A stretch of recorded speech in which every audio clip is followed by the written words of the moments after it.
Bienvenue sur Africa 24 dans cette nouvelle édition du 12-15. Voici les titres de l'actualité. La présidentielle au Sénégal, Abdoulaye Wade, appelle au report de l'élection du 24 février. L'ancien président s'est exprimé sur le scrutin ce 4 février à Versailles. Il rappelle que le code électoral a été réformé sans concertation avec l'opposition. Découverte d'une nouvelle application développée par la société Rescue, appelée Flair. Elle facilite l'intervention des ambulances au Kenya. Désormais, la population pourra être secourue en 10 minutes contre 2 heures auparavant. Et puis retour sur la dernière étape de la Sahraouia, ce raid qui associe solidarité, sport et femmes. Il se déroule pour la 4e fois à Dakhla, au Maroc, jusqu'au 9 février. Au Sénégal, Abdoulaye Wade demande un report de la présidentielle du 24 février. L'ancien président, dont la candidature du fils Karim Wade a été invalidée par le Conseil constitutionnel, opte pour la mise en place d'un organe de transition démocratique. Par ailleurs, un plan d'action en 3 phases a été annoncé. Explication Marcel Farba-Maroun. Depuis son salon de Versailles, Maître Abdoulaye Wade, ancien président de la République du Sénégal, s'est exprimé sur les futures échéances électorales qui attendent le pays le 24 février prochain, après avoir critiqué le bilan du chef de l'État sortant Macky Sall, qu'il estime en deçà des attentes des Sénégalais. Le pape du Sopi a fait un focus sur les dossiers de son fils Karim Wade et de l'ex-maire de Dakar Khalifa Sall, dont les candidatures n'ont pas été validées par le Conseil constitutionnel. Depuis l'élimination par Macky Sall des 2 candidats qui pouvaient lui porter ombrage, à savoir Karim Wade et Khalifa Sall, certains qui sont très avertis ou des personnes de son entourage affirment qu'il a déjà choisi d'être élu à 55% ou à 60%. À quelques semaines d'un scrutin qui se veut déterminant, Abdoulaye Wade rappelle que le code électoral a été réformé sans concertation avec l'opposition. Chef de file de l'opposition pendant des décennies, il promet ainsi la mise en place d'un programme d'action avant, pendant et après l'élection. Nous sommes en train de travailler sur un programme d'action qui se déroulera en 3 phases. D'ici le 23 février, action dans la journée du 24 février, action au-delà du 24 février, c'est-à-dire la proclamation des résultats. Un report de l'élection présidentielle du 24 février 2019, c'est ce que demande Abdoulaye Wade au président Macky Sall, un processus qui permettrait, selon lui, de discuter avec les membres de l'opposition sénégalaise.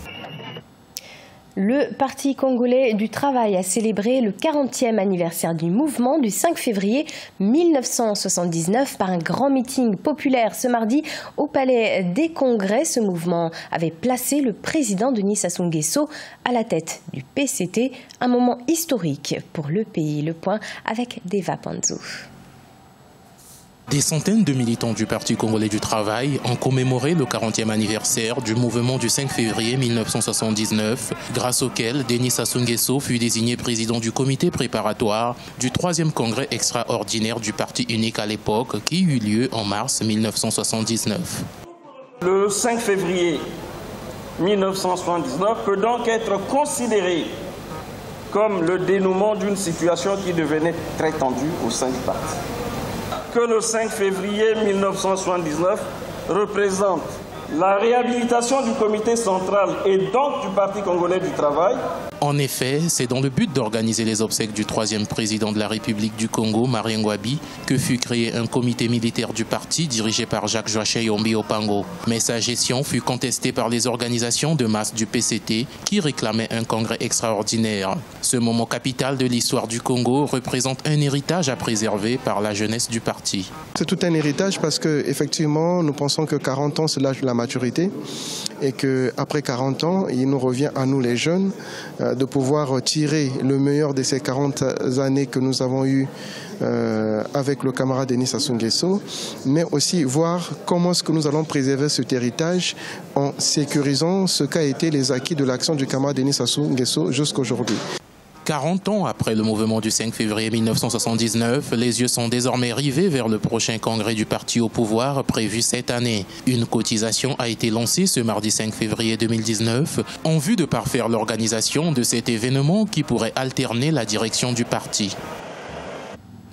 Révolution numérique au Kenya grâce à une nouvelle application dédiée aux urgences médicales. Développée par la société Rescue, cette application mobile facilite le contact entre les usagers et les ambulances les plus proches en utilisant des services de géolocalisation, ce qui réduit fortement le temps d'attente. Découverte avec Nathalie Mou. La jeune entreprise technologique Rescue.co a doté le Kenya d'un système centralisé et coordonné de flotte d'ambulances privées appelé FLAIR. Son utilisation lors de l'attaque terroriste du 15 janvier 2019 à l'hôtel Dusit de Nairobi a été capitale pour l'évacuation des victimes. Les utilisateurs la présentent comme un outil aux fonctionnalités diverses. Il vous suffit d'indiquer votre adresse sur l'application et vous serez immédiatement en mesure de localiser en priorité les ambulances les plus proches. En outre, vous recevez des informations sur les capacités des établissements de santé situés à proximité. Cela permet une meilleure orientation des patients. Selon des données collectées par Rescue.co, 95% des pays africains n'ont pas encore accès à un service rapide d'ambulance. Au Kenya, malgré les embouteillages citadins, l'application FLAIR dispose d'outils fiables de localisation. Malgré les embouteillages qui sont monnaie courante à Nairobi, notre réaction reste prompte. Nous disposons d'informations sur le trafic routier que nous récoltons en temps réel sur l'interface de géolocalisation de Google. À Nairobi, il existe plus de 50 numéros différents pour les services d'urgence. Au-delà de l'assistance médicalisée, Rescue.co entreprend désormais de se lancer dans la lutte contre les incendies. À présent, retour sur la Sahraouia, un raid solidaire féminin qui se déroule dans le désert du Maroc jusqu'au 9 février. Véritable challenge sportif, il œuvre pour la mobilisation et la promotion des initiatives de solidarité de la femme à travers le sport. Le résumé de l'étape de ce mercredi 6 février avec nos envoyés spéciaux Hamadoun Joya et José Douglas. Ce mercredi était la journée la plus difficile de cette Sahraouia, avec 9 km de bike et de run en hors d'œuvre, et un ravitaillement était bien mérité au poste de contrôle. Et puis écoutons l'avis d'une participante. Alors aujourd'hui c'est en fait la journée la plus dure, donc voilà, parce qu'on a la course run and bike. Nous enchaînons avec l'épreuve de la course d'orientation pour retrouver des balises dispersées dans ce sable du désert. Regardez et écoutez quelques témoignages. Alors c'est assez dur, c'est plus dur qu'hier.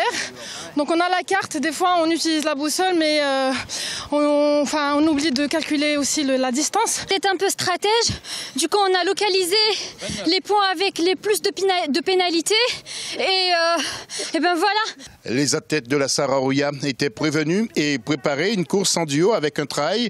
Et le plus spectaculaire, c'était bien sûr la descente en rappel, 35 mètres depuis une falaise et seul suspendu à une corde. Témoignage avant la descente et il y a bien sûr des risques de chute. La descente en rappel, déjà la première chose c'est qu'il faut mettre un baudrier, donc il vient d'être attaché, c'est ce qu'elles font en ce moment, là elles sont en train de s'attacher. Deuxièmement, on va commencer à les mettre en sécurité, c'est-à-dire qu'on va les mettre avec un descendeur. Donc le descendeur est un problème de sécurité grave. Voilà le descendeur. Un petit peu, ouais, parce que ça fait vite, il y a du vide quand même, hein, donc je pense qu'il va falloir un petit peu serrer les dents et puis prendre sur soi. Donc Isabelle, je représente l'association Les Petits Bouts du Léman à l'hôpital de Thonon-les-Bains, à l'hôpital pédiatrique. En fait, c'est un service à l'hôpital pédiatrique, c'est pour soutenir un petit peu les enfants hospitalisés.